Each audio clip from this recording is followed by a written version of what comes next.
Hey everybody, welcome to another episode of Cash That. This is your host, Joe Delara. I am joined by a litany of people today. I've got producer Cory back, and I have the whole squad of the Bet She Wins podcast. So we've got a loaded squad here. If you're on YouTube, which if you guys haven't subscribed yet, you need to subscribe because you're going to have to see what this box looks like. I don't know what it looks like, but it's going to be it's going to be crazy. So I've got the whole squad of Bet She Wins. I have Jim Turvy, Calvin Wetzel, Dani Bar-Lavi, and Mary Liebig. I hope I said all of your names right. We just went over it a minute ago. Nailed it. I'm very excited to have you all on this podcast. How's everybody doing today? Loving it, man. Thanks for having us on. You and I are chatting all the time. So, I had to weasel my way on here, and I was like, you know what if I just bring the whole Bet She Wins crew? We roll as one. So yeah, it was awesome to get the invite and hop on. No, it's going to be a lot of fun today. And for those of you that don't know, I mean, it's kind of evident, I think, through the name of the podcast, right? So the name of their podcast is Bet She Wins. And it's essentially, you guys, I know you guys will summarize it better, but it's essentially a podcast that's really cornered like a new and upcoming market. So Calvin, tell me a little bit about this podcast. Tell me about like how this podcast came to be, where you can find it, and a little bit about like the angles that you kind of are tackling here. Yeah, I mean, I feel like between at least Jim and me, this podcast has sort of been in the works for, well, I don't know, a year or two. I met Jim through just kind of WNBA Twitter, probably like 2 or 3 years ago, and we both were betting on it and just started talking to each other. And like I met Dani separately the same way, but then we kind of like all got connected. And then Jim and I started talking about like, hey, we do all this betting. Like at some point we should turn that into some type of content together. And just were like throwing around all sorts of ideas. Didn't really know what it was look like for a while. We kind of kicked the can down the road. And then this year we were like, now the WNBA is skyrocketing. Obviously, like viewership, betting, everything is going through the roof. Like this is the time to do it. Let's do it. So we all got started, I think, with basketball, but then we realized like there are so many other cool women's sports markets out there. Jim has been crushing NWSL lately, like Mary on tennis, got the Wimbledon going on right now. So we were like, well, let's just get all women's sports in here, just cover like everything that we can find. Anything, like we've done surfing, hot dog eating contests, like whatever. Dude, when you were touting that surfing bet, I was losing my brain. Like I was like, did you just hit like a 4-1 surfing future? Like I didn't even know you could bet it. So, but like I think that's one of the things, right? Like there is that increase in popularity, and there's also like the increase in offerings. And as a result, I was listening to your episode where you had Adam Lefkoe on from like NBA and TNT, and one of the things you guys were talking about was when you looked at the sports marketplace, especially for women's basketball, it was like you could literally look at a slate and be done capping it in like under an hour because there weren't that many offerings. Like, it's like you had sides, you had totals, you had money lines, obviously. You didn't have props. Like you didn't have like who's going to score first, who's going to win the tip, who's going to do this, who's going to have a triple double. Like you didn't have any of those. Forget about it all. Like you just didn't even have a lot of these main markets, right? So Dani, like when you are looking at this, like tell me a little bit about your background. Like how did you lend yourself? Like how did you get involved in it? Because like I feel like I've gotten involved in it talking to Jim, like with the Action Network people, getting to know some people and seeing stuff on Twitter, obviously. But like how did you get involved in it, and like what was your like birth in this marketplace? Yeah, I love that question. I actually initially entered the WNBA space as a beat reporter. I was doing a lot of work with the Minnesota Lynx back in 2021, covered the Liberty a bit in 2019, covered the Sky in 22, kind of just bounced around for freelancing for a couple of websites. And I think in 2020 or 2021, I started playing Prize Picks a lot more on their WNBA lines. And I was just absolutely filleting them. I was just massacring them. And so I reached out to one of their VPs and I was like, your WNBA lines are horrible. Y'all don't really understand the context of this league as well as you need to provide lines. And I kind of offered to come in and consult and ended up doing some lines making work for them for about a year before moving on to just, I just kind of figured I could do a little bit better betting on my own than I was lines making for them. I can't believe. But yeah, I mean, there's absolutely. Yeah, no, at a certain point, I was just like, I'm making all this money for my corporate overlords, and I feel no shame calling them that now. But I should be putting it into my own pocket and into my friends' pockets and into the pockets of like people who follow me and such. So yeah, I made the switch around then to doing more betting content, doing more gambling on my own. I kind of had seen how the sausage gets made too much with those player prop apps. So yeah, started betting player props on FanDuel and all the other books that were offering them. But yeah, no, it's been a very fun journey going from being one of the only people offering WNBA player props to now it's such a huge field now. Everyone's doing it. And, even though the offerings have expanded, I feel like the actual research and knowledge of the game on the part of lines makers still is lagging behind a bit. Yeah. It still feels like there's a huge edge across the women's markets. 100%. And I want to get into that a little bit, and I'm going to save that for a little bit, because I know we're going to talk about the Wednesday WNBA slate, but I wanted to turn to Mary for a second and just say, like, number one, how are you? You've been silent for 6 minutes through no fault of your own. But that's what happens when we have a bunch of us on here. But obviously, tell me a little bit about you. Like, how did you get involved with these guys? It's crazy that you'd associate yourself with Jim, obviously, but tell me a little bit about you and like how you got involved with these fellas and what the situation is. Yeah, no, first of all, thanks so much for having me on. I actually am kind of geeking about this because when I first got on Action, you were one of the first people that I followed, must have been like a year and a half ago or something. So this is really cool. Honestly, it really was just kind of a combination of all of the things that I did growing up. I was a huge sports fan growing up. I was a women's sports fan, but when I say women's sports, I mostly mean women's tennis, and just like sports in general. And then I went to college and I studied math. And there was this one summer I was doing math research, which I don't even know how that's even a thing, to be honest. It was so horrible and awful. And I was taking a summer class called Sport Ethics, which was the coolest class I've ever taken, by the way. That's and cool. The son of, this is a tangent I won't go on, but the son of Lance Armstrong. Is that his name? The biker? Yes. Yeah. He was in my sport ethics class, which is hilarious. They had to restructure the whole curriculum. One nut land. Very, very funny. Yeah. Steroids are unethical. Yeah, it was tricky. Anyway, so I was taking that class and I was talking to the professor and I was like, yeah, I'm majoring in math and it's too late for me to change my mind, but I loved this class. Like, is there anything I can do? And he was like, well, have you tried sport analytics? And I was like, oh, no, I haven't. That makes perfect sense. That's a great idea. So I got into that. And yeah, it pretty much just kind of led to betting as soon as I got a little bit of money. Just the intellectual, I think, aspect of it really appealed to me, along with the kind of angle that you get, additional angle that you get to being a fan. And then I met, Jim is my cousin, so I met Jim when I was young. This was forced. Perfect. Wait, dude, you just gave Joe a scoop, because listeners to Bet She Wins don't know the Nepo baby connection here. Yeah, no, for real. I'm a Nepo sports bettor, and I have been from the start.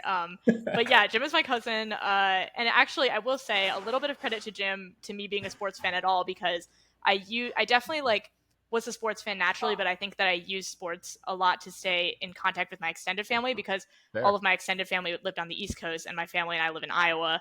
And so Jim and I would be Facebook messaging when I was 12 about the Knicks or something. So yeah. And then I met Calvin this past March, was it? Yeah. When it was Jim came to watch, we went to the Iowa game where Caitlin Clark broke the all-time record. That's sick. Yeah, that's sick. And Jim was like, is it okay if I come and stay with your parents? And also, can I bring my friend? And we were like, yeah, of course. And then Jim pulled up and he was like, by the way, I have not actually met this guy in person yet. And my mom was like, did he just say he hadn't met him in person? It's just one of my internet friends, Mom. I don't know if you knew about that, Jim, but she pulled me into a different room and she was like, am I understanding this correctly? He hasn't met this guy? And I was like, I guess not. And they're meeting in Iowa? I haven't heard this part of it either. Yeah. That's so funny.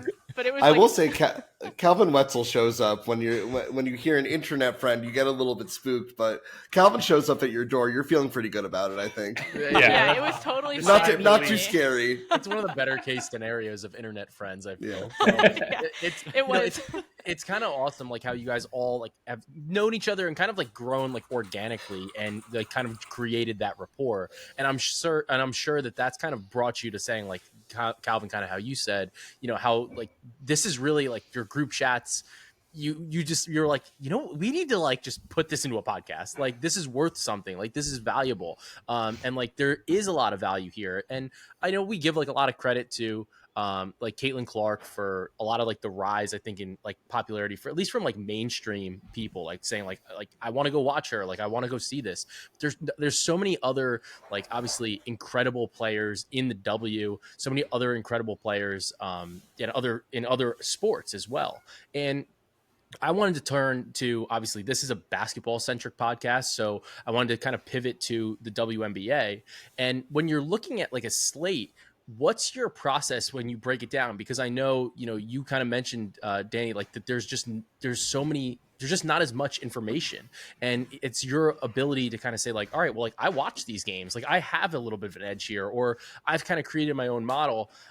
Calvin, I know you are super involved with, some other, like, I don't want to say tertiary, but like secondary websites where your work is seen, and you're able to kind of delve into some of the more like advanced analytics. And I'm sure like all of you do, but I know Calvin, I see it in your bio. So like, tell me a little bit about your background there. And then like, how have you translated that into breaking down a slate? And even if there's a spot that you were saying like, all right, for the Wednesday slate, I did this and I was able to turn it into X, Y, and Z. Yeah, that's actually how I got started, like following women's basketball at all, because I grew up just following men's. That's what's on TV, whatever.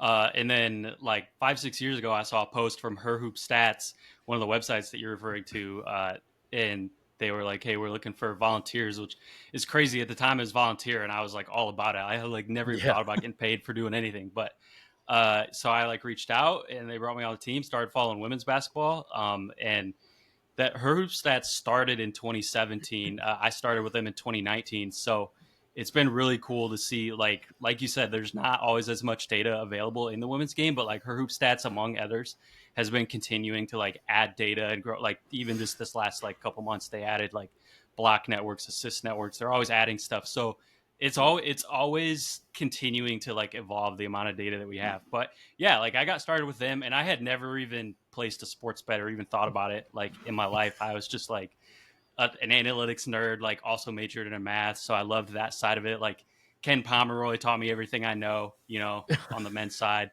And then like after being with Her Hoop Stats for a couple years and like following the women's game, that's when I started to see like betting was getting more and more popular, just with like obviously online sports books popping up. So started to realize like I can probably apply this to be like I can make money. Yeah, right. Like the analytics side, now like I can make money from it. So I mean, in terms of my process, like I use Her Hoop Stats a lot. I know like Jim uses Basketball Reference a lot. We probably have the same process in terms of game logs, like Basketball Reference. I think they've had WNBA for a while, just recently added women's college ball this past year. But I'm just like always looking up game logs and different info on there in terms of player props and stuff like that. And like when I first started betting on it in 2021, like I didn't have any models and I didn't really need them because the lines weren't that sharp. Like sportsbooks didn't really know what they were talking about. As long as you follow the sport, you could beat them. And since then, lines have gotten sharper, and I've like put more time into it and started to like nerd out on a bunch of spreadsheets and develop models for like spreads, totals, player props, things like that. And it's just kind of like evolved from there. But it's been like really fun. No, it sounds awesome because like I know when I cap the NBA, like it's so easy, like in a way, because it's like the next morning I'm like pissed that somebody didn't hit their assist prop, and I'm like, how many fucking potential assists do they have? And I can go look, and like I feel like you don't have that. Like there just isn't that ability. Like it's not the same. Like I use props.cash religiously. I use that, and I use a lot of Roto Grinders projections because I'm really good friends with Steve Keach. Like you guys probably know him. He's been on the podcast before, but I use a lot of their stuff to try to like give me a guide, and like I'll cross-reference it with like Basketball Reference, WNBA.com, things like that. But like I don't feel like I have as much like at my fingertips. And like a lot of it is me texting Jim like, does this sound crazy? Like, so yeah. Like I'm curious, like Jim, give me a little bit of like a look in on like your guys' like group chat, like for like how do you guys like, what do you guys talk about? Like, how do you get to these spots? Like, is it just like, hey, I like this, or is it more of like, we have this spot in the model and this should smack? Like, what's your process like, in the way that you guys all break it down together? Yeah, for sure. Well, it's really funny because you mentioned how the market itself is evolving, and I think it's really the key is like stay one step ahead, right? Like that, as long as you're a step ahead, you don't have to be like 100 steps ahead. You just got to be a step ahead. And right now, I think we're really well positioned where it feels like we are one step ahead. So when it was just spreads and totals, the conversation was the group chat was still popping, but it was a lot of like, syncing on bets and like trying to like time it all at the same time, because we would bet a spread, like an individual person would bet a spread and it would move, but we all wanted to eat. So we would be like, all right, let's all hit this at, 158, time it down, count it down, bop, bop, bop. All right, fire. But now it's more like, hey, I looked over this 4-game slate with the model that Calvin and Dani really worked a lot on. We'll all be in there scrolling around. We'll each like kind of cook up like a card for the day. We'll kind of come back together into the chat and be like, all right, this is what popped to me. This is what popped to me, kind of cross-reference it, see those like, half dozen that really like aligned on all of ours. And we're like, all right, we got to attack these first and foremost.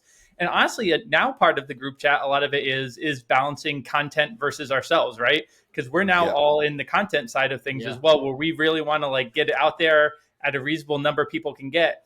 You deal with this on the NBA side, which is, even more impressive to be moving lines to unbettable numbers just off of a post. But that happens even more so on the W. I mean, we'll put out like a niche market, like that Bridget Carlton threes. I posted that and it was like a favorite bet. So I like put, a note about how much I loved it. It's at 15-1. It got to the game. It was like 500-1. That's like a huge amount of. You're right. They pulled it.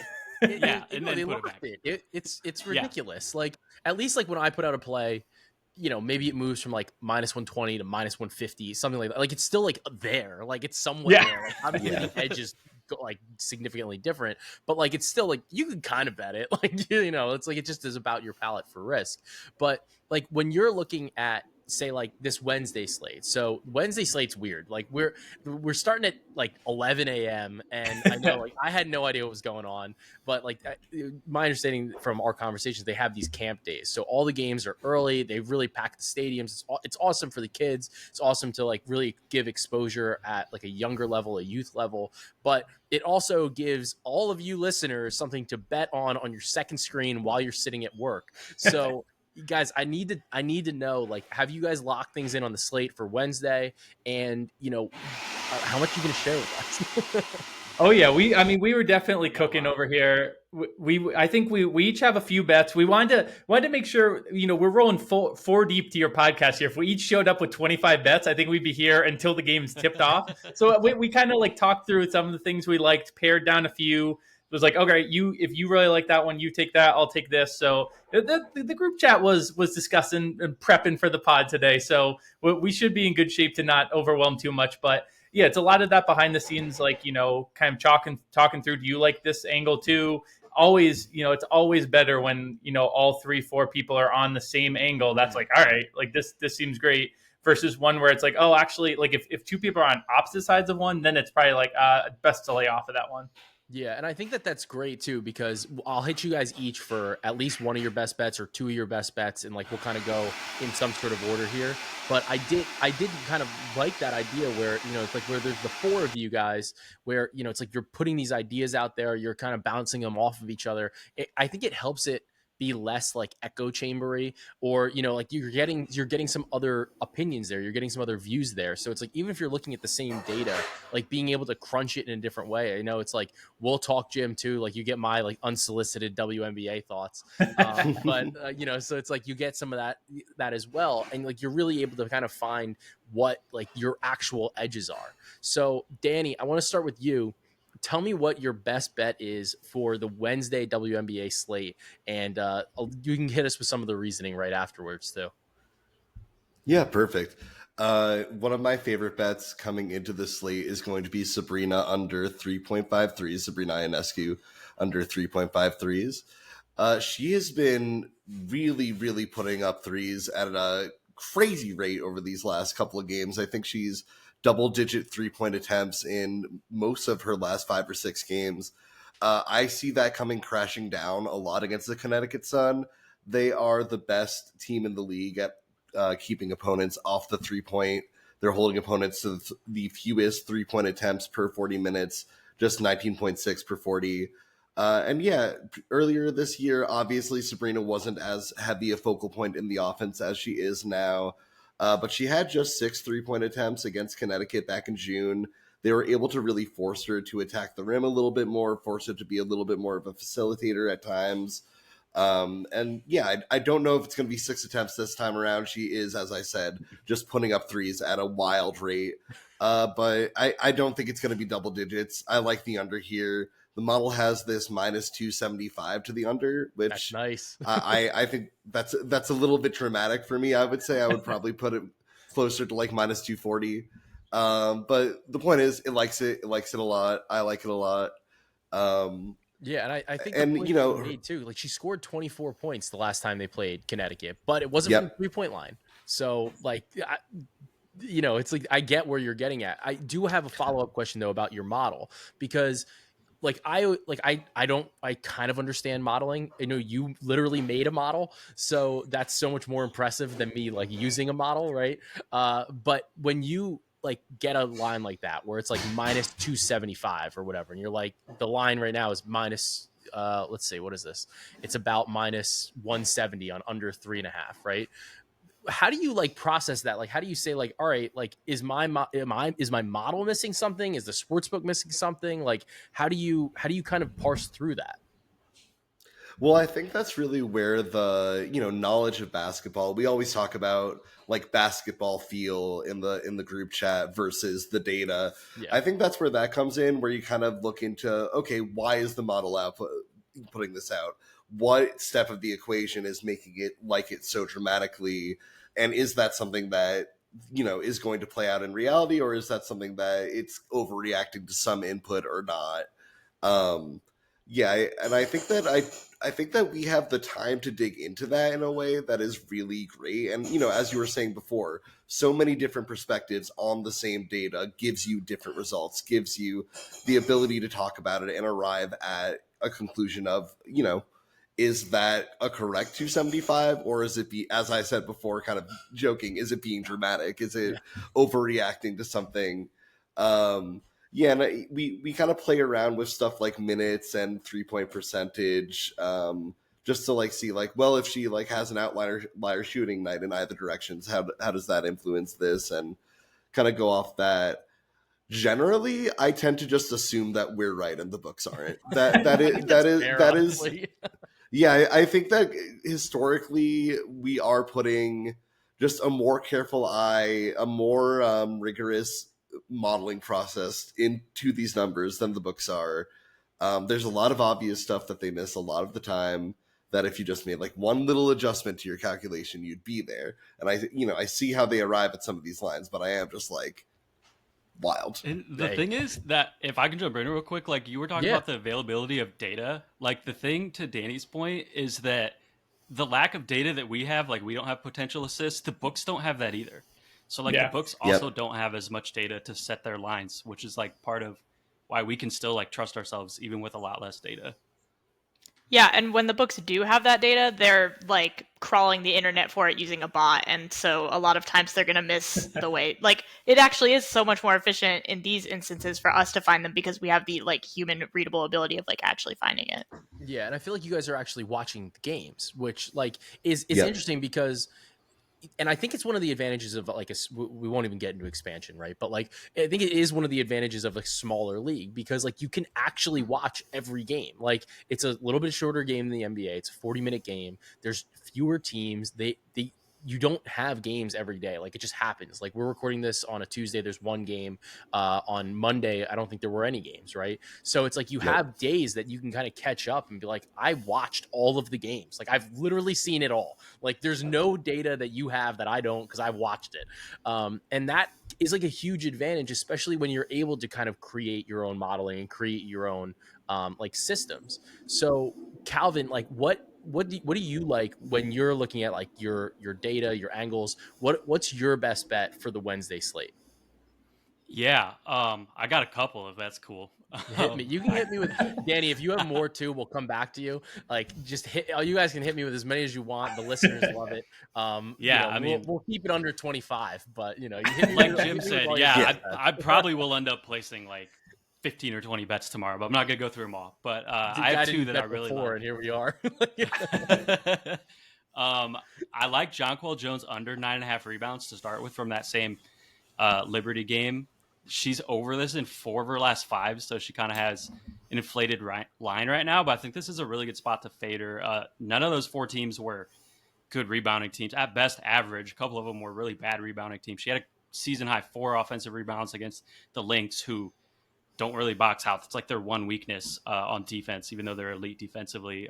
And that's definitely not going to happen against the Sun, who are really high level on both sides of the ball and rebounding, one of the few teams that's in a top 3 rebounding rate on both sides of the ball. Mm-hmm. So number one is just the matchup. She had 8 against them in the last game, and I don't see that changing. And then also like I said, the inflated line, like before those 4 out of the last 5 games, she was only over this 4 times all season. So really, like, when you're surrounded by players like Brianna Stewart, Benaja Laney, good rebounding guards like Sabrina Ionescu, most of the time you're like Jonquel on a different team would be over this all the time. But in this matchup and for her, I just think it's too high. And then the other one that I love is Kennedy Carter over 19.5 points for the Sky. We've been writing this. I don't know how many times in a row that we've bet this. It keeps going up a point. We were betting it at 15.5, then 16.5, 17.5. Last game we hit it at 18.5. They're getting closer, but it probably should be like 21.5. And once they start setting it at around 21.5, we'll be done. But as long as they're not there yet, I'm going to keep writing it. She was coming off the bench for a while and posting elite per 40, per possession, all the rate stats off the bench. But recently they put her in the starting lineup. They increased her minutes. She's been playing mid-30s minutes as the go-to alpha in the starting lineup for like 2 straight weeks. And she's scoring 20 more often than not over that stretch. So there's really no reason that her line is still in the teens. I love taking her. And even like an alt 25 plus, I would go with that too. Yeah, I feel like sometimes when you have those angles, like those edges, right? Like we talk about laddering and whatever. I feel like there's like always a little bit of a confusion with laddering. And I think that it's something that you guys probably are better at because of the way that you model, right? Because like you're never getting like too far off. You're never getting like, all right, well, I'm just going to take this up to 20 because like I think it's a good matchup.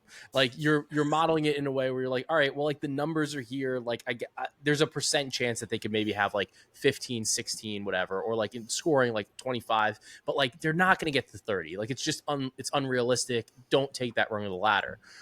What's your guys' thought process with like laddering or taking some of those alts any of you guys can answer this, whoever feels most comfortable, but like what's your thought process when you're given some of those opportunities? Because I don't think that any of you, I never really see it where you're just like putting out one every day and it'll just be like from like the clouds. Like I know you guys hit like the Angel Reese like double like streak or whatever, which was ridiculous. What was it, like you had 23-1 odds or something on her to have like 34. Yeah, Mary, what was the top rung of that? It's insane. Plus 3,400, right? 34? Yeah, I think it was plus 3,400. I don't remember the exact number, but it was something crazy. Yeah, like I'll say this though, that we have been talking about this exact question actually. Like this has been a topic of conversation about like how do we approach the ladder, the escalator, if you will.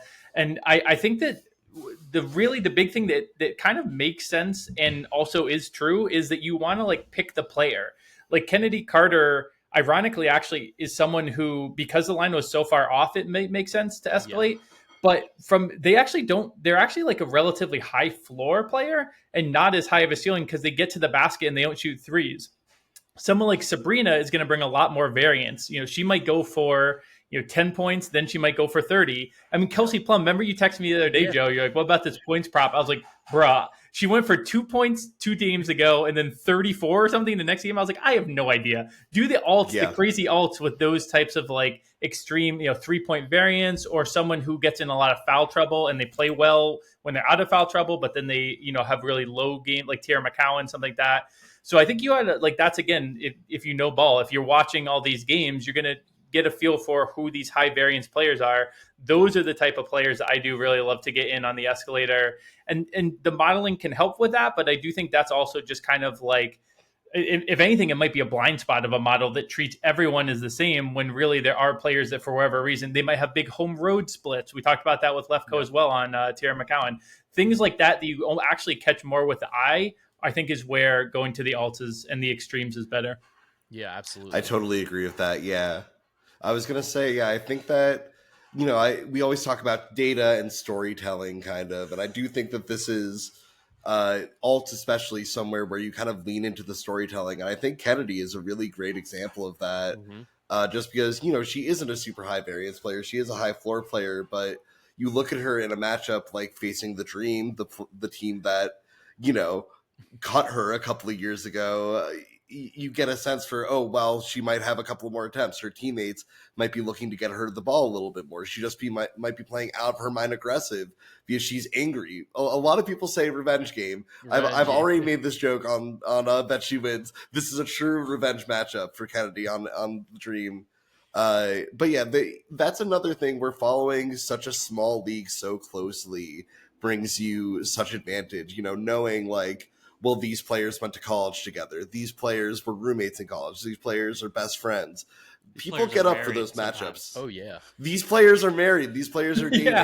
These are all edges. These are. That's how I first got into the WNBA. I was living in Chicago, and somebody was like, the starting point guard and shooting guard of the Chicago Sky are married, and I was like, that's the most incredible thing I've ever heard. I gotta get to a game.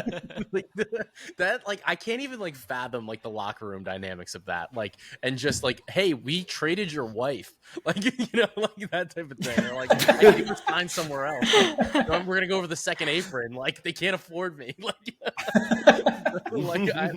it's so funny because like you don't see that in any other sport, really, at least none of the ones that I follow. So but I do remember like one day a big thing, like that's a big thing, like I've seen that storyline pan out like a couple different times. So that's it's always fascinating because like you said, there are so many stories in sports, and I think that that's what makes a lot of these leagues more compelling, because it's like you watch the games and you're like, all right, like if you're looking on FanDuel and you're like, all right, this is not an ad. If you're looking on FanDuel and you're just like, oh, like I need to like bet whatever, like then it's like you don't know what you're looking at, like you're just like, all right, I'm just like betting off my ass. But like if you do have like a real angle and like you're following the league, there's so many different spots that you can kind of take advantage of and be able to follow as the season progresses.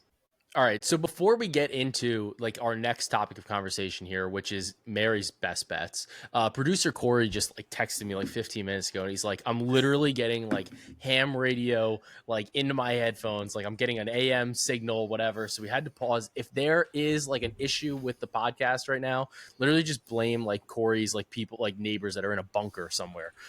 So I don't know what it's the aliens, bro. It's not me. Hey, it's election season. You never know what's happening out there. But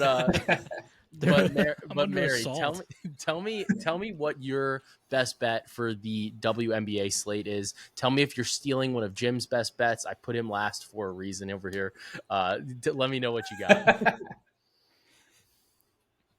Yeah, so y'all had talked a little bit about process already, but I was thinking, Joe, about what you were talking about with how I really do just feel so much better prepared to bet these teams that I watch kind of regularly. And because I have recently become an Indiana Fever fan, and also because that they are so widely available, I watch like pretty much every Indiana Fever game, and I feel like so much better prepared to bet Fever bets. So this is all to say, I have a bet for Nalissa Smith. They're offering over 8.5 rebounds as the line at plus 104. I like that number, but I think it's a little bit of an interesting breakdown. The first thing I want to point out is that she's gone over this number 4 times in her last 5 games. Yep. She went 11 against, and these were all against really tough teams, in my opinion. But like, statistically tough teams. She had 11 rebounds against Liberty, 14 rebounds against Las Vegas, 15 against Phoenix, 9 against Seattle. And this was all in the last 5-game span. So she's kind of on like a rebounding tear. But the reason that I think that this is a little bit different, it was interesting, Calvin, when you were talking about, I think it was your John Cole Jones bet. Yeah.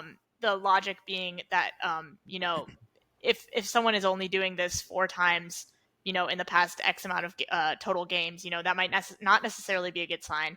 And the reason that I think this is actually a better sign for her is because I think we're seeing the fever kind of start to settle into something. We saw that they started something horrible like 0-8 or 0-9 or something. And now they're like, middling, I would say. They're like kind of coming back and they're playing a lot better. And we're seeing a lot more aggressiveness and a really kind of like a faster pace game. And so I think that it's interesting to see that the Fever kind of average stats of the season aren't necessarily aligning with how they've been playing recently. Yeah. Which is something I was thinking about. I think it was Dani earlier. You were talking about kind of trying to guess what's going on with their algorithm, which is something that I always do, which is like truly ridiculous because I don't have a lot of experience with that at all. But I do think that this number, it must come, the number that the books are offering, I feel like must come from them looking at NaLyssa Smith's entire season, because this would have been a really good line for NaLyssa Smith like 7 or 8 games ago. Because this kind of was like maybe the average or the median of kind of what she was putting up.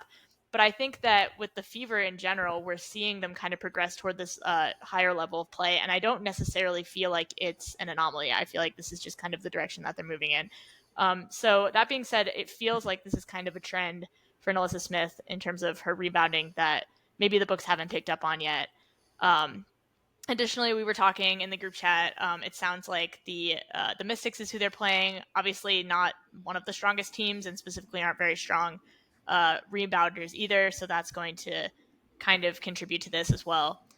So I'm really liking that number for NaLyssa. The other bet I have is like, oh, sorry, go ahead, Josh. No, go ahead. Hit me with your second one, and then I'll. I have a thing. I have a note. Go ahead. Sorry, Dani. Forgive me. The second one, it's a really, really soft bet, and I'm hoping that Dani will help me talk about this one, but maybe not. It's okay if you want to back out. Looking at kind of Liberty -2, so softly, it's -110. We were talking earlier. It's very much kind of a gut bet, but I think I always kind of rely on Dani to come in with the kind of revenge game takes, because I really like them, and I think that there's some legitimacy to them, and I feel like the Liberty were kind of embarrassed last week against the Fever. And so I think that they're going to play kind of with that in mind. The other thing, too, is what we saw with the Liberty Fever game. My mom was like harassing me in the nicest way possible, harassing me over text to watch this game because I was traveling and I didn't get to see it. She texted me like 5 different times, was like, did you watch the game? Did you watch the game? So I finally sat down and watched it, and I was like really locked in. And what I was noticing is that the Liberty were really struggling with the kind of aggressiveness and the pace that the Fever have. And it's not like the Liberty can't handle that.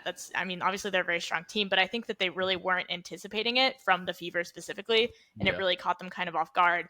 And so I'm a little bit expecting for the Liberty to kind of go really hard along that specific vector, like prove that they kind of can handle a really fast pace, prove that they are aggressive. And I think that that's an unfortunate matchup for the Sun, because the Sun have the slowest pace in the league right now. So I think that kind of like revenge vibe combined with that like little statistic is kind of what's making me go softly on Liberty -2. Yeah, I will jump in on this. Yeah. Anecdotally, I mean, I'll talk about the gut part first. Connecticut just feels like a great against bad teams, bad against great teams kind of squad. Sacramento Kings. Year in, year out. A Sacramento Kings. No, but they absolutely dominate against like the median or mean team in a league. But when they're facing off against fellow elite teams, it just seems like they're, for whatever reason, not able to match up great, not able to, really handle it. And that's held true. I think that like in terms of the other top 5 teams, they've only beaten one of them. I think they've only beaten have they beaten the Storm? Have they beaten any of they the beat Storm? The Lynx. Liberty? They beat the Lynx because they matched up well with the Lynx. Weirdly, they do. Beat the Lynx by one, I do right on that bad foul call. Yes, at the end. Yeah, they beat the Lynx by one, and arguably didn't deserve to. Yeah. Lynx plays slow, so it's like. But yeah. The front court matchup, though, between Connecticut and New York is really what gets me on the New York side. I feel like over and over again, kind of what accounts for the Sun struggling against other elite teams is they don't really have a good matchup for like star forwards who have consistent jump shots and can play on the perimeter. Alyssa Thomas literally can't raise her arms above her head, and that's kind of difficult if you're trying to guard Brianna Stewart it's slightly difficult. From the mid range or from the three. It's a little hard. And Brianna Jones, I would say, is kind of just like she's a great defender, a little bit easy to shake if you bring her out to the perimeter. So yeah, that's the part of this matchup. I think the backcourt matchup does favor the Sun a bit, but I definitely lean the New York off the forwards. That definitely makes a lot of sense. I feel like I'm there. I feel like you guys got me there. Plus, like, if I'm rooting for any team, I'm rooting for the Liberty. Like, I'm a Jersey guy, so I'm rooting for the Liberty. But Jim, finally, let me know what are your best bets for the WNBA slate. I feel like I've seen them in the group chat already. But tell me what your best bets are for this Wednesday slate. I was going to only give you one, but actually I'm going to give a really quick cap on one because it actually goes perfectly with what Dani and Mary were just talking about. It's Jonquel Jones over on her threes. And it's a lot to do with what Dani just said about Brianna Jones maybe not wanting to get out to the perimeter because Jonquel is going to be able to shake it really quick. The first time they played this season, JJ had almost season highs in attempts of 7, makes of 4. Her threes have also just trended up as the season has gone along. So I'm going to be looking at JJ over on her threes tomorrow. But my favorite bet is kind of a little bit of a funky one. So we've got the Aces and the Storm. I don't think anyone talked through this game yet. It's probably the best game of the day. It's probably the matchup of the two best teams that are playing on Wednesday. Seattle Storm has been my team since the beginning of the year. I've been all over Seattle, planted my flag down there, and they've looked good, but not amazing at times. They've looked a little finicky, but the Aces started off the season really struggling without Chelsea. Now they've hit a groove now that Chelsea has shown up, but this line is a little bit crazy to me. Right now we have the Aces at -5 in Seattle. That implies that they'd be 8 points better on a neutral court. Even if we go off of to start the season, like fully healthy Aces, fully healthy Storm, I can't get to 8 points. So the number's a little weird to me just to start with. But I'm not going to just attack it on the +5. I'm going to get funky here. I want Jimmy the Storm coming. Yeah, I want the Storm alt spread. I want the Storm -5.5. I want the Storm to win and by margin here. We're going to get a little bit of a plus bet here because here's the thing. Joe, you talked about this and you're so right. This is stuff that you get when you tune into the podcast. Now, you could see this as you're digging through the numbers, but I was watching the Storm recently and the broadcast was talking about how almost all of their games have been decided by margin. It's usually a blowout one way or the other. If you notice, the Storm, they have the best home net rating in the W right now. They only just dropped the recent home game, but they've been killing it on this homestand. And the Aces are, again, we're going to have a fast-paced game. We're going to have a game that I think is not going to be decided by a tight game. And if it's a tight game, I kind of want to be on the Aces side of things. I think if the Storm win, it's going to be by at least 6 points. So I want to be on the Storm side because of where the number is. And then I want to get that margin based on if it's a close game, I don't want to be on the Storm, but the Storm have played a lot of these blowout type games. So I don't have an exact number for this alt number, but obviously, follow the Action app. What's that? -5.5. Is it out now? -5.5 is +325 right now. Oh yeah. We'll be riding that. We'll be logging that in the app soon. -6.5 is +380. That's the highest. And then FanDuel actually has -7.5 at +500. So that might be about as good as you get.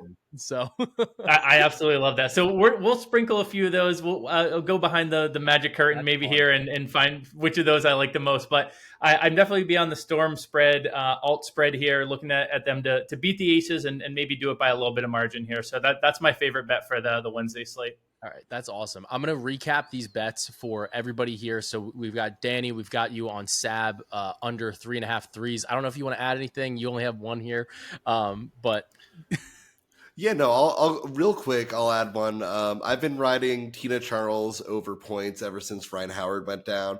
Last two games have been a little bit rough. I think she had 12 and 13.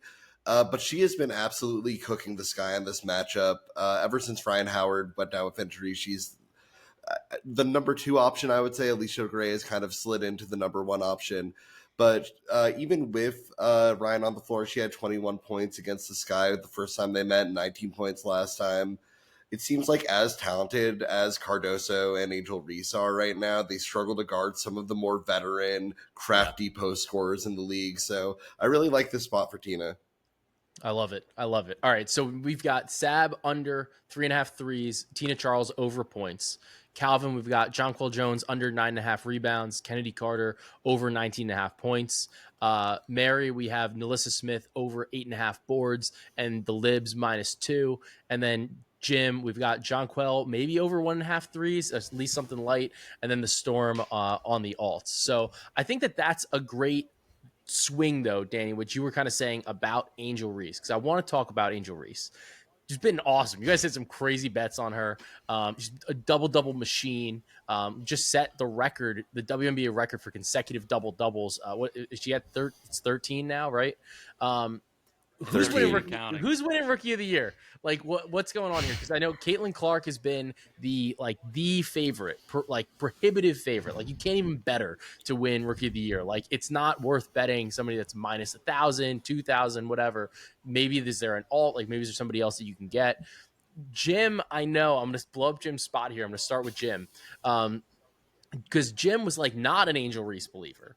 And then now I'm like, Jim, have you swung a little bit too far the other way? Like, so, talk to me about this rookie of the year race because it seems to be between the two of them. But it to me still feels like it should still I feel like be like it's Caitlin Clark, but maybe you guys probably know better than me. I'll say this. If there were no odds attached, I definitely would still be picking Caitlin Clark in a vacuum. The statistical profiles are relatively close on the surface, and I do think she comes in with just the Caitlin Clark of it all, and she is the massive name. And, for a myriad factors, she is likely, if it's going to be close, she's going to be the one to win. But with the odds involved, I get a little bit more intrigued on the Angel side of things because the deeper you dig, especially into some of the advanced stats, Angel Reese is putting up an awesome season. I tweeted this out the other day of players in the W who are not on winning teams. So and that will be relevant in a second when I explain the stat. She has the most win shares in the W. Now, win shares are a stat that literally calculate how much of your team's wins you are accounting for. Now, it's not a perfect stat by any stretch of the imagination, but she is in a tier with all these players who are over 500, and she's doing this, again, as a rookie. That's why she is in the Rookie of the Year race. I want to, if you don't mind, I want to put Mary on the spot really quickly because before the season, Mary was – now, we didn't pin her down, but Mary wanted to go because the numbers were so crazy. Mary wanted to go the Angel Reese route. So, Mary, do you want to take a little mini victory lap? Yeah, first episode of Bet She Wins. That's awesome. Yeah, I'm gonna actually sell it a little bit short because I will say that prior to that, I was with Jim. I think a little bit on doubting Angel Reese. I didn't doubt that she was a good player, but there were a lot of people in my ear saying that she just wasn't ready for the W. And I think Jim, you and I texted during the WNBA draft, and we were like, that's interesting. Like they took Camila and Angel. I just felt like they kind of played similar roles, and I just wasn't sure if I saw the vision. But I think what I really respect about Angel is she just pulls it out. Like there's not even a stat that I can really attach to it. She just kind of she makes it work. Like she works really hard. She's kind of a ground up player, and it's all kind of there. So it's coming together. I really like what you said, Jim, about the stat thing because I definitely agree. Where it's I still think. Man, I don't know. I keep going back and forth. I texted the pod chat this weekend, and I was after Angel hit the double-double record, how could they not give it to her? That doesn't make any sense. And then I kind of chilled out, and I was like, oh, actually. And then Caitlin had a triple-double. Yeah. It's actually, I see it. Unfortunately, it's kind of a complicated conversation, but the good thing about betting is that there's a mathematical answer to everything, and the mathematical answer is not to bet Caitlin Clark for Rookie of the Year because it's not worth it. And so if you really want, you don't even have to go any deeper than that. Yeah, and I think it's interesting because I know you would one of you mentioned something about the fever like being better. I think Mary, it was actually you. You mentioned about the fever being better lately, and like the pace is up, like seeing an uptick. Their schedule to start the season was ridiculous. Like, what did they play? Like 10 games in like 15 days. It was something insane against really horribly difficult competition. Yeah, the WNBA couldn't have made it so Caitlin had a rougher start to her career. It was insane. So like, but then now, like, if you look at it over their last 10 games, the Fever are about a net 0, whereas the Chicago Sky are like a -4-ish, right, in terms of net rating. And like, I know, like, it's so funny. I saw on ESPN, they're like, oh, like the Sky are in the playoffs. I'm like, they have one more win. Like, this is insane. Like, what is this talking point? Like, so like, Calvin, Dani, do either of you guys have a thought on the Rookie of the Year race? Like, is Angel's rise like an opportunity to buy on a Caitlin Clark number that's like, I know it's a juicy number at like -5, -600.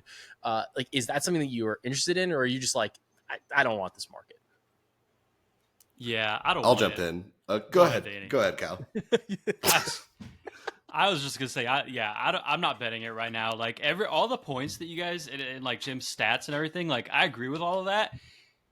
But my thing is that like Jim's not voting. Like the voters aren't looking at win shares. This was the exactly what I was going to say. Yep. I don't trust the voters to dig deep into the analytics the way that Jim did. If I did, I might be thinking about this differently. But the voters are media who largely loves to push Caitlin Clark narratives and agendas. Yeah. And Caitlin Clark, it's not like she's been bad. It's not like she's done anything to lose it. Angel has just been historically good and kind of closed that gap.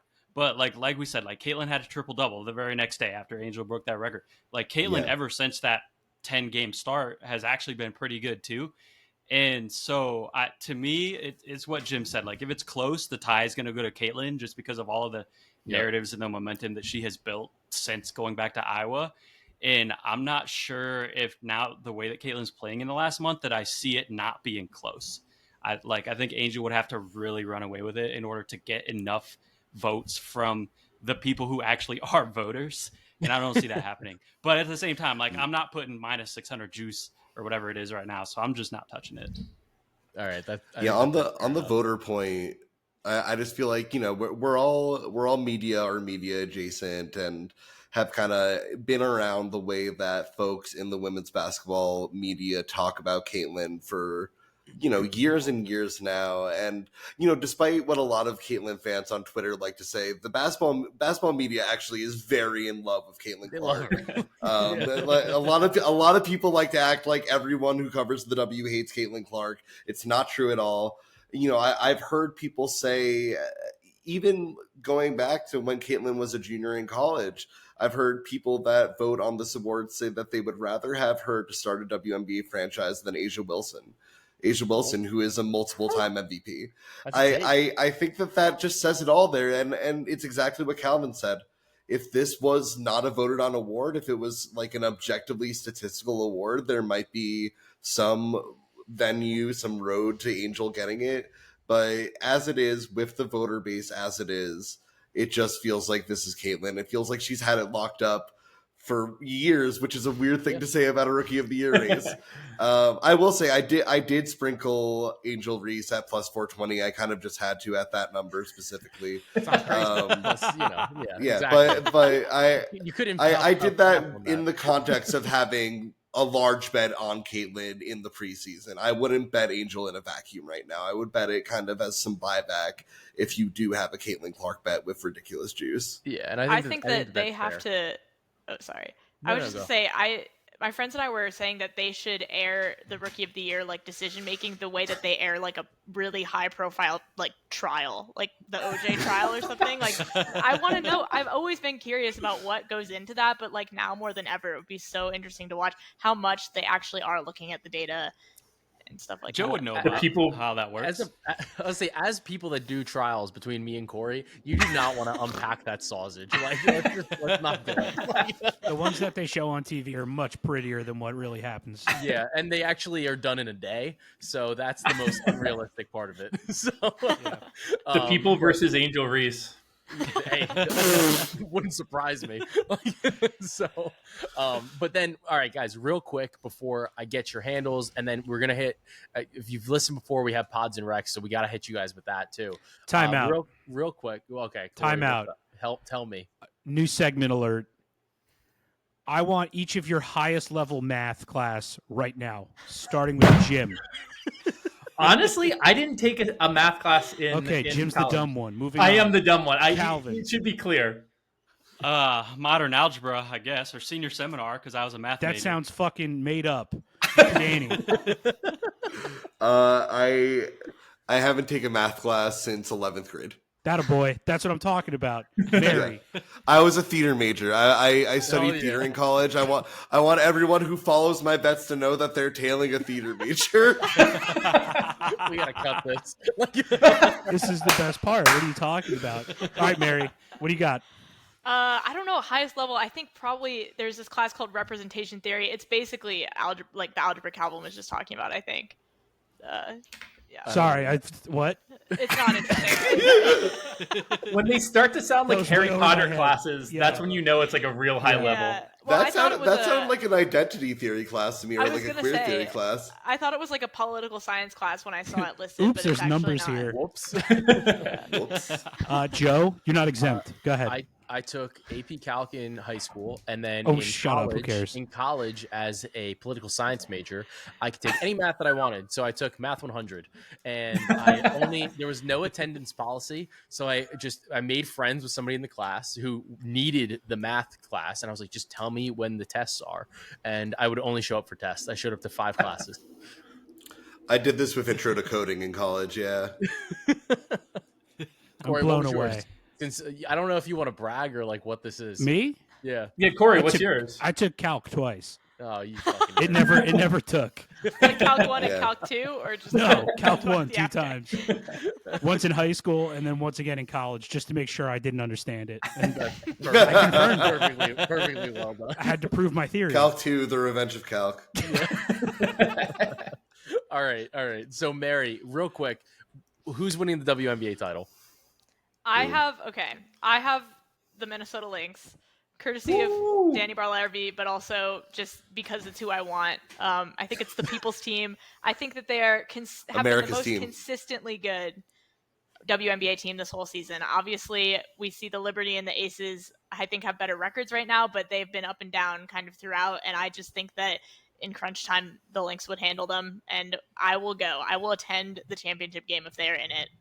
That's what I'm hoping for. All right, Dani, who's your winner? No spoiler alerts, I guess. You know, I hate this because I gave out the Lynx on Bet She Wins a couple of weeks ago as my championship pick. And I still really think they have a great shot at it, like a much better shot at it than anyone except for me would have said at the beginning of the season, because I was on them.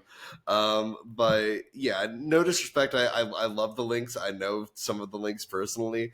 But it's the Aces. It's the Las Vegas Aces. We haven't seen the best version of this team yet. And the versions of this team that we've seen when they're good are pretty darn good. I would say right now, I think they're at like plus 150 to plus 170, somewhere in that range. This is a great time to get on. I think that, you know, the Olympic break is going to be really huge for Chelsea Gray. I think that she's going to get right. I think they're going to come back looking really strong. Obviously, Jackie, Asia, and Kelsey are all going to be playing together for Team USA. So they're going to not have any kind of rust in terms of their chemistry coming back into it.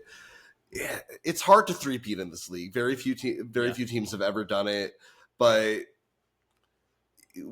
I think, you know, as a basketball fan, when what you're seeing is historical greatness, and what you're seeing is an escape velocity team that is just a tier above everyone else. I always go back and reference, you know, the Aces down 2-3 starters in the finals. They were out Candace Parker, they were out Kia Stokes, who was in for Candace Parker, they were out Chelsea Gray. They still beat the second best team in the league for the championship last year. That just speaks volumes to me. Yeah, on their home court. No, I mean, I just think that it's a completely different game that they're playing. A'ja Wilson is the greatest women's basketball player of all time. She's the best version of herself that we've seen. It's scary hours. That's all I can say. This is an escape velocity team. I just think that when it comes down to it, even if they have a difficult path, even if they are a 4th or 3rd seed, they're going to find a way to win those games. Yeah, I always just, I keep putting the aces in like title parlays, like futures parlays, because like I just think the aces are inevitable. But Calvin, are the aces inevitable to you, or like where are you at with this? Yeah, I would say all of the exact same stuff Dani said to me. Like, I mean, I have a lot on the aces already from preseason, and like I don't feel the need to I have a go lot on the aces right from preseason. Yeah, we really loaded up. I have an upsetting amount. Yeah, so we don't need to add any more. But if you're listening and you haven't bet on the aces yet, now, like Dani said, now is the time. Plus 150. Like at the end of the day, until someone knocks this team off in the playoffs, they have the crown right now. I don't see anyone stealing it from them. Fair enough. Jim, future Jay, where are you at? I have been the low person on the aces all season. I will continue to be the low person on the aces. I do think that there is something to be said about the path that they're going to have to go through and the fact that three-peating is so hard. I think the market's mostly right. I think in a vacuum, I would lean towards the aces, but I approach this question from the odds this second, and I actually think the market's relatively close, except I think 2 teams are a little bit off. I would make the Sun much longer odds. I don't really like the Sun's chances. Dani talked through it where they can beat the bad teams. They can't really beat the good teams.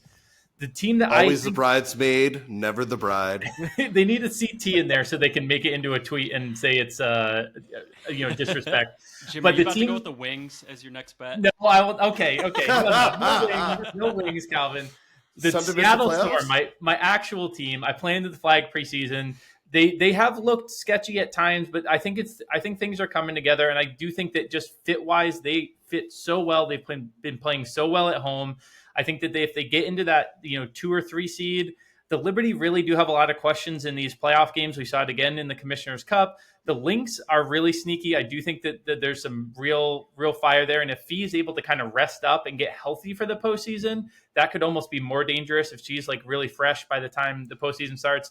But the Seattle Storm for me, plus 900, that they're the team that betting wise I'd want to be on for the WNBA finals this year. That's a juicy number. I expected nothing less here. Yeah, it's long shots. I got to do it. It's Jimmy long shots. We love it. But guys, we do have this one other segment that we call Pods and Recs. And I just had a total like blank moment. So is it a Parks and Rec joke? What? Yeah, it is. Is it a Parks and Rec joke? Okay. Parks and Rec joke. Don't take us down, YouTube. So look, this is so basically it's a thing where everybody just gives a suggestion. It could be anything that you like. It could be a food. It could be something that you've done. It could be like a thing. It could be a book. It could be a movie. And that's what the segment is. So I'm going to turn to Producer Cory, ask him how he is, and then see what Producer Cory has in store for us. Producer Cory, how you been, dude? Not sunburnt, motherfucker. That's how I've been. Love that for you. My recommendation is that good SPF. Okay, that asshole in the sky is burning like never before. It's hotter than hell outside. You can't breathe in this 80% humidity bullshit. But at least you won't have tight burning skin. How would you feel if I told you I'm building my deck right now? You must have some funky tan lines right now. I got a tan line here. I got one here. Oh, I can't wait. Yeah, you'll see it. The many shades of Joe. Yeah. 50 Shades of Joe. Could have been avoided with some, regular application of sunscreen. No burn, shut up. Yeah, touch grass, but not for too long. It's too hot outside. Stay indoors. All right, Dani, what do we got? This is a wild segment. I really like this. I coming in hot with sunscreen is just such a I was thinking like, oh, it's got to be like a piece of media or something, but that's just so basic. I mean, I'm gonna give some advice that I'm bad at taking. Drink water. I mean, as long as we're talking about how hot out it is and how humid it is, drink water. I'm not gonna do it. I'm never going to do it. My brain is incapable of understanding that I need to be hydrated. My brain goes, I'm thirsty and I need a Sprite. You sure you don't need a Starry? I need that. I need that nuclear Sprite. Yeah. Don't be like me. Drink some water.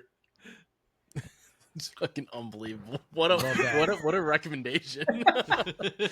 Mary, if you don't have a glass of water in front of you right now, and I definitely don't. I've got my 2 waters here. Yeah, Joe, that one water looks a little murky. That looks like a full body red, my brother. It is. It's a good one. That's what I thought. It's a Bowen. I think that's how you say it. I love it. It's nice red. It's Southern Cal. I think he likes twirling it more than drinking it. You know? Look at him go. Jenna filled it up while we were recording. Wow. There we go. Team. I know. It's like it was like I was doing my best Jesus impression, just refilling this without you guys even seeing. All right, Mary, how are you going to follow up Dani's water recommendation? Okay, my recommendation, I have two recommendations, both lightly women's sports related. Last weekend I was in Portland for the first time, and I went to the Sports Bra, which is allegedly the first women's sports bar. So that was awesome, and I recommend. And then I also went and saw Inside Out 2. I don't know if any of y'all have seen Inside Out 2 yet. The main character is a female hockey player, so that's that connection. It was incredible. I did not get the hype because I don't really even remember Inside Out 1, but my friends kind of dragged me to it, and it was so funny. I was laughing so hard I was like basically crying, so I recommend. I almost peed my pants when they hit the puberty button. Yeah. That was funny. Spoilers. It's the first 5 minutes. Chill the fuck out. Spoilers, bro. Puberty's not inevitable. Spoiler alert, you're dehydrated. Go have a glass. All right, Calvin, what do you got for us? Okay, but first I have to ask Mary a question real quick because I've been following the Sports Bra on Instagram for a long time, and they always post this food that looks so good. It's on my bucket list. Haven't made it out there yet. When you went, do you have any food recommendations specifically from the Sports Bra? So unfortunately, they have like 6 sandwiches on the menu, and 3 of them were like out. They were out of them, which I haven't even really heard of. So I feel like I'm gonna have to go back. But I got a turkey club, and it was decent. So you can't really mess up a turkey club, though. I feel if they're gone, I'm assuming the hype was real. Yeah, yeah, right? true. That's such a good point, actually. That's a weird but good problem to have. Yeah, that's awesome. All right, Calvin, hit me with your recommendation then. Here we go. I feel like as the women's sports podcast, someone had to go here, so I'll do the corny one and say watching women's sports. Obviously, watch the WNBA. We have Wimbledon on, like we said. Go watch that. We're like a month away from college volleyball season starting. Such a dope sport. You don't I have love to volleyball. sell that one that hard. Like Calvin's the #1 volleyball fan. He loves volleyball. That's awesome. just go watch it all. There's so much good stuff. Do you have a preference for beach versus regular? I guess regular, just because it's like, I mean, I don't know good if I answer. actually like it more. It's just on that's TV a good more, answer. so I watch it more, and it's more like That's mainstream. that's the least creepy answer. So that's good. Passed. Passed. You passed the test here. Trying to bait me on that one. I am. I'm just trying to get more clicky shit. Cal, I'm wearing the champs from last year, the volleyball champs. Yeah, there right? you go. Texas, yeah. Yeah. Hell yeah, hook 'em. All right, Jim, you've done this before. So what do you got for us? You got to give us something new. I was scrambling for a second there because I had like kind of like I actually was gonna say a poetry collection. That is not the vibe right now. So I'm gonna zag. I want to know what poetry collection. Fuck that. I got to know now. I gotta do both now. Joy Harjo, go read her poetry. It's fucking amazing. Some of the best poetry I've ever read. But I'll go sports related. I'm gonna say I had to pull up the site here because actually I don't know it by name, but Casey Bannerman does these jerseys. I was at the Liberty game and I saw this. Yeah, they're fucking awesome. Should I go grab it right now? Yeah, do it, and I'll stall while you go get it. Yeah, and then we're going to hold this in abeyance, and we're going to try to sell it as an ad. Yeah, honestly, he seems like a cool guy. He's this dude just up in Canada who makes these jerseys, and I think he like hand stitch and stuff. But anyway, I was at the Liberty game, and I see this jersey that says Storm, but it's like a Supersonics jersey, like a Seattle Supersonics. Yep. And so what he does is he kind of like crosses over. He does like he's got Charlotte Hornets, but it's Charlotte Sting, and it's got Dawn Staley on the back. Which one? Did you get the Staley one, Cal? Yes, Dawn Staley. Shout out to Casey Bannerman. Such a cool jersey. Cal's been looking for a Don Staley jersey forever. Yes, I have it. Mission So hard to accomplished. find. I've never been looking for that, but like that's so sick. Like, It's so sick. There is a Liberty one that is in the Knicks design, and it is so jarring to look at because for the two that Jim just mentioned, obviously like similar colorways, similar design principles. The Liberty and the Knicks have no connection aesthetically. There's nothing. Like, So you're just looking at like blue and orange Liberty. It's really jarring, but very cool. Angel Reese Chicago Bulls jersey. It's trippy, but it's really cool. Really trippy. Yeah. And like that they made the decision to like the design choice. They're like, we're not going to use the fucking nets. Like it's going to be Knicks. If they used the nets, I would have gone up to Canada and I would have given him a piece of my mind. Let me tell you. It's like you don't understand. Guess what? Raptors, they're moving back. You're done. You're fucking done. You're done. That's it. All right, I will give my unsolicited piece of. I want to know. This is how I find out what Joe's been munching on. Yeah, so I've been really in on. I think I might have given these out before, but like like those, they're like the little. No, I've given this out before. I was talking about the sesame sticks. So I put them in South. So we're not gonna go with that. What I did have today? I had some crab cakes. Crab cakes were elite. It's summertime, yeah. Like you want to get some seafood, get a little bit of crab cake. Crab cake. I've been on a cod kick a little bit lately, so that's been really good. Obviously, a little shrimp cocktail on ice keeps it cool. It's a little bit of a cheaper option than an oyster, so but it's you just need me all seafood now. I second this broad recommendation of food from the ocean. Hey man, I see food and I eat it, but then on a construction basis, because I am the most like physically blue collar person of all time, and I've been building my deck, and it has been. He's touched 3 planks of wood, Mr. Blue Collar over here. I'm not even kidding, man. I've been dying out there. I keep going to Home Depot. I've never been in Home Depot more in my life. And I'm like asking, what do you even need? I guess I'm gonna buy this. And I keep buying shit, and it's been incredible. So I will say a couple things that have been really useful to me is I bought a miter saw, which was awesome. Nice. It's crazy. So that's sick. It's like a really high I don't know, like it's battery powered, so that's cool. It's cordless. Stage crew had plenty of them. That, but I've been in the DeWalt family, which has been really nice actually. So it's like they all come from the same fucking factory. Yeah, well, it doesn't. The thing is though, the batteries are different for like if you switch the brands. Like if you have a Makita or a Craftsman, it's not going to fit the battery in the DeWalt. So my real recommendation is if you're Joe just in his bag here talking about battery fit on Makita versus Iron DeWalt. If you're gonna buy power tools, buy in one family. So like do the research and buy in one family. And my research was that my dad and my father-in-law both have DeWalt, so they have the extra. I'm gonna get those batteries. Exactly. So I was like, that's my Jesus research. Christ. So look, I need to know, obviously, hit us again where to find everybody. Jim, we'll start with you. We'll go Jim, Mary, Dani, Calvin. Give us your handles. Tell us where to find your work. For sure. I'll do the broad Bet She Wins podcast. We're on Twitter. We are on any of the podcast platforms. And then we're doing some TikToks. I did my first life TikTok ever. I am not a TikToker. I texted Mary about 5,000 times old grandpa questions today because Mary is our social media expert. I got one up, though. It's about the LPGA. We just got Justin Ray on. I don't know if there's any golf fans, but Justin Ray is like the king of golf stats. Got him on. That was awesome. Me personally, though, I'll make it be specific for a second. Jim Turvy, Turvy Bets on Twitter. That's the only place you can find me, really. Action app as well. Those are the two big ones for me. All right, Mary, where are you at?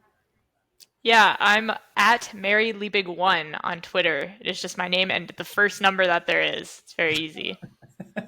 All right, or we're not going to get into a zero conversation, I guess. My bad. Sorry. Dani, where do we find you? So I can be found at DBL Fluidity. That is DBL Fluidity at Twitter, at Action Network. I think that's pretty much all that's relevant that I'm on. You guys can look for me on Instagram. I don't post. Fair enough. Calvin, what about you? Yeah, I mean, same as Dani. I'm on a lot of social media, but Twitter and Action Network, probably the relevant ones. They're all C Wetzel 31. All right. Well, that makes it easy. So, guys, if you haven't subscribed to Bet She Wins or followed any of Jim, Dani, Calvin, or Mary, be sure to do so. They put out so much good work, so many niche markets, so many opportunities to really make a lot of money. Especially like I know a lot of people are saying like, well, I want to watch stuff. I want to know what's going on. I'm sure you guys are going to have Olympic coverage. That's going to be like a blast. Oh, yeah. And that's coming up soon. So those are going to be all like really, really exploitable markets. And these guys are the best in the business at these types of markets. So be sure to follow them. Obviously, producer Cory and I will have so many plans through the summer. We have a ton of guests lined up, and we are going to keep the power coming to you like they're expandable battery packs on a DeWalt set of power tools. And we're going to continue to cash that.